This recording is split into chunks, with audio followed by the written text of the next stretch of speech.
Hey guys, I thought I'd pop on here and make a review of this silverware set in matte black.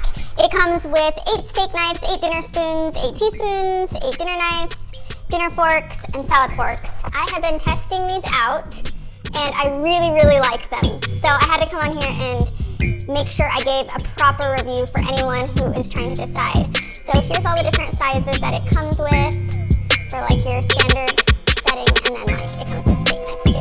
But the matte black is so cool and so sleek looking, and I just really love these. I also have silverware in gold and silverware in silver, and I feel like these are my favorite.